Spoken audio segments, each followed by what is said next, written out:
화제의 뉴스를 골라 과학 기자의 시선으로 분석하는 과학 본색 시간입니다. 네, 이동은 기자와 함께하겠습니다. 어서 오세요. 안녕하세요. 오늘 어떤 이야기 나눠볼까요? 네, 지난달 이 한빛원전 1호기가 재가동 승인 후에 갑자기 수동 정지하는 사건이 있었는데요. 네. 네. 원자력 안전위원회가 특별 조사 중에 이 중간 결과를 발표를 했습니다. 여러 번 보도가 됐었지만 자세히 한 번 더 짚어볼까 합니다. 네, 저희가 당시에도 과학 본색에서 심도 있게 다뤘었는데 네.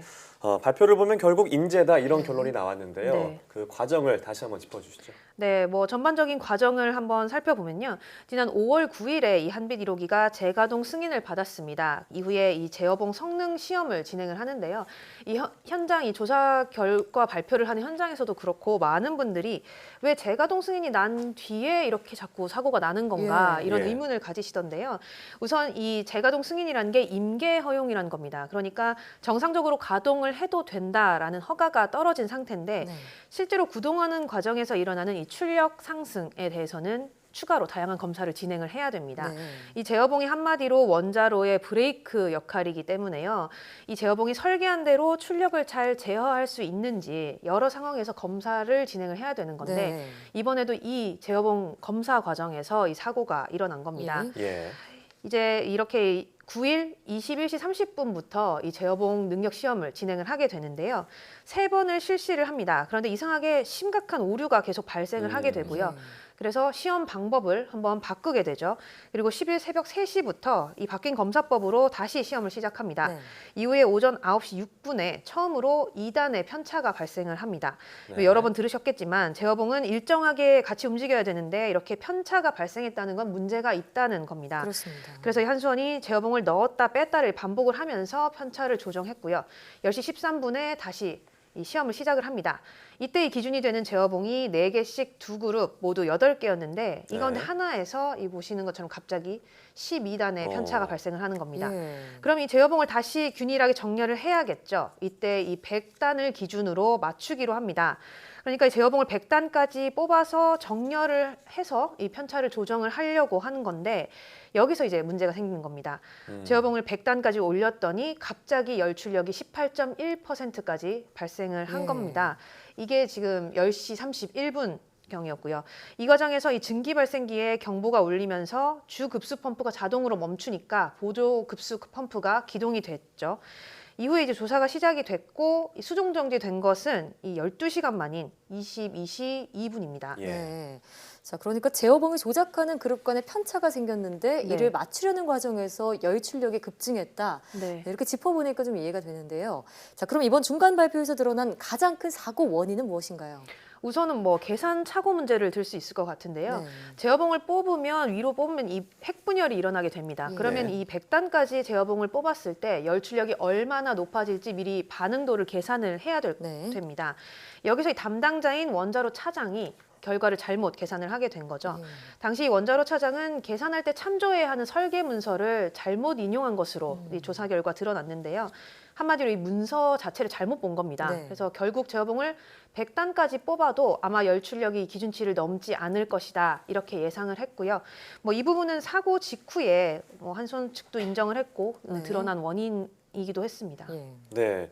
그것도 있지만 사실 더 심각한 문제는 자격이 없는 사람이 원자로를 운전했다는 네. 건데요. 자, 그동안은 의혹이었지만 이번에 사실로 드러났다고요. 네, 맞습니다. 특별사법경찰이 투입돼서 집중적으로 조사한 것도 이런 부분인데 이 원자로는 조종 면허가 있는 사람이 운전하는 것이 원칙입니다. 만일 예. 네. 면허가 없는 사람이 운전할 경우에는 반드시 면허가 있는 사람의 지시와 감독을 아주 가까운 거리에서 받아야 됩니다. 근데 한빛 1호기에는 처음 2단의 편차가 발생했을 때 벌써 이 자격이 없는 정비원이 투입이 됐습니다. 이 정비원은 제어봉을 뽑았다 넣는 걸 반복하는 과정에서 일부 운전을 직접 하게 됐죠. 거기다가 이 제어봉을 100단까지 올리는 이 문제가 된 과정에서도 계산 착오에 이어서 이 일부 조종을 운전원이 아니라 정비원이 한 것으로 예. 이번 조사 결과 확인이 됐습니다. 명백히 이 원자력 안전법을 위반을 한 겁니다. 예.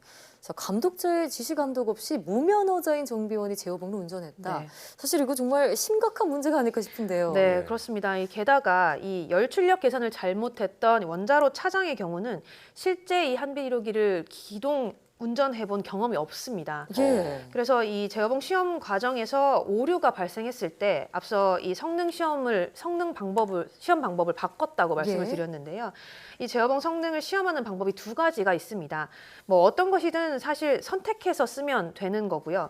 현재는 이 시간이 좀 적게 걸리고 정확도가 높은 방법을 골라서 우선적으로 쓰고 있습니다. 네. 그런데 이번 시험 과정에서 이 계속 써오던 방법에 계속 오류가 생기는 겁니다. 예. 뭐 원인은 아직은 조사 중에 있고요. 밝혀지지 않았군요. 네, 그래서 네. 이 방법을 한번 바꾸게 되죠. 네. 이게 바로 14년 만에 바뀌었다던 방법이고요. 예. 이 14년 만에 아주 과거에 쓰던 방법을 다시 쓰게 된 겁니다. 그런데 예. 이 원자로 차장은 이 방법에 대해서는 이 다시 쓰게 된 방법에 대해서는 교육을 받은 적이 없었다고 합니다. 네. 심지어 이 한수원 내부에는 이 성능 시험법에 대한 교육 매뉴얼 자체가 마련되지 않은 상태였습니다. 예. 뭐 기본적으로는 이 원자로 차장의 경우는 두 가지 방법을 다 숙지하고 있어야 하는 상황이었고요. 하지만 이 훈련이 전혀 안 돼 있었다 이렇게 봐야겠죠. 네. 네, 참 원자로를 운전하는 사람이 시험 성능 방법을 몰랐다는 건 상식적으로 좀 이해가 안 되는데요. 네. 자, 그럼 이렇게 열출력이 18%까지 올라갔다고 하는데 왜 바로 정지하지 않은 건가요? 네, 뭐 이 부분도 역시 조사 결과에 이 문제가 있었던 것으로 확인이 됐습니다. 예. 원자로 안전법에는 열출력 5%가 넘으면 원자로를 즉시 수동 정지하게 돼 있습니다. 예. 네. 당시 한수원 측은 이 부분을 뭐 숙지하지 못했다 이렇게 얘기를 했고요. 실제로 이 증기 발생을 기준으로 봤을 때는 열출력이 5%를 넘지 않았다고 주장을 했었습니다. 예. 그런데 이번 조사 과정에서 이 증기 발생을 기준으로 한 이 계측을 초 단위로 다시 살펴봤더니 이 부분에서도 역시 열출력이 5%를 넘었던 것으로 확인이 됐습니다. 역시 넘었군요. 네, 그렇죠. 그런데도 이 수동 정지를 안 한 거니까 네. 명백히 또 이 부분에서도 원자력 안전법 위반이 되는 겁니다. 네. 자, 이런 이유로 인재라는 얘기까지 나오고 네. 있는데 결국은 안전 불감증이구나라는 생각도 듭니다. 네, 뭐 이 밖에도 사실 이번 사고 조사에서 안전 불감증의 징후가 여러 곳에서 드러났습니다. 네. 이 당시 한빛 1호기에는 3개 근무조가 교대로 이 근무를 하고 있었는데 원자력 출력을 바꾸는 것 같이 이렇게 중요한 작업 전에 교대가 이루어진다고 하면 반드시 회의를 거쳐야 합니다. 그런데 이를 지키지 않고 단 1회 정도 이 한 조에서만 뭐 회의가 이루어졌다 뭐 네. 이렇게 지금 조사가 됐는데요. 그 과정에서 이제 업무 전달이 서로 잘 되지 않았고요. 또 이 새벽 시간을 포함해서 이 새벽이 좀 취약한 시간대잖아요. 네. 이런 시간을 포함해서 장시간 연속 작업을 했다는 것도 사실상 좀 문제점으로 집중력이 지적이 떨어질 수 있으니까요. 네, 되고 있습니다. 네, 네. 어쨌든 뭐 한두 군데도 아니고 여러 군데에서 지금 법을 어기고 규정을 어긴 정황이 드러나는데 네. 다행히 그 원전 자체에는 뭐 심각한 문제는 없다고요. 네, 뭐 현재까지 조사 결과로는 내부 해결료가 손상된 징후는 없다 이렇게 나와 있습니다. 보통 이 기준이 되는 것이 해결료의 중심선 온도와 이 피복제 변형률인데요. 네. 네. 두 가지 모두 아직까지는 이 기준치까지 충분한 여유가 있다 이렇게 확인이 됐습니다. 그렇지만 이 앞에서 드러난 것처럼 사실상 안전불감증이 사고를 만들었다는 점은 부정할 수 없는 상황이고요. 그렇군요. 이 때문에 뭐 지역 주민들의 불안도 굉장히 커지고 있는 상황입니다. 네. 사실 뭐 사업자 당사인 한수원도 문제긴 하지만요. 관리 감독 역할을 하는 원자력 안전위원회의 네. 책임도 피할 수는 없겠습니다. 네, 맞습니다. 그래서 지금 뭐 원자력 안전위원회에 대한 비판의 목소리도 굉장히 높아지고 있는 상황인데요. 네. 실제로 이 원안위는 사고가 일어난 10일 오전에 한수원으로부터 상황 보고를 받았지만 이 오후가 돼서야 열출력이 올라갔다는 사실을 확인을 한 것으로 나타났습니다. 네. 이후에 뭐 수동 정지 검토를 지시를 했지만 결국 뭐 최종적으로 정지 지시를 내린 게 오후 9시 반이었기 네. 때문에 네. 뭐 여기에 대해서는 늑장 대응이라는 비판을 지금 피할 수 없는 상황이고요. 또 이번처럼 인적 오류가 나기 전에 이 시스템 자체에 대한 관리 감독이 제대로 이루어지지 않았기 때문에 뭐 사고를 키운 것이 아닌가 이런 의견도 나오고 있습니다. 네. 뭐 한 가지 덧붙이자면 원안위가 이번에 중간 결과를 발표를 했는데 이 발표 자체가 너무 어려웠다. 예. 일반인이 이해를 하기에 뭐 너무 어려운 용어들도 많고 내용들이 어려워서 네. 현장에서는 뭐 외계어 같다 이런 말까지 나왔다고 하는데요.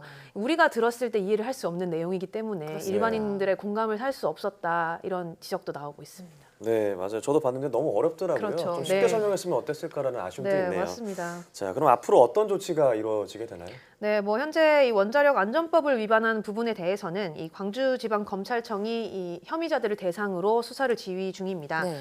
또 한빛 1호기에 대해서는 처음 발생한 이 제어봉 편차 자체가 뭐 불순물이라던가 오작동에 의한 것이 아닌가 이렇게 추정이 되고 있기 때문에 원자로 뚜껑을 열고 제어봉 구동 장치를 육안으로 직접 점검을 할 계획이고요.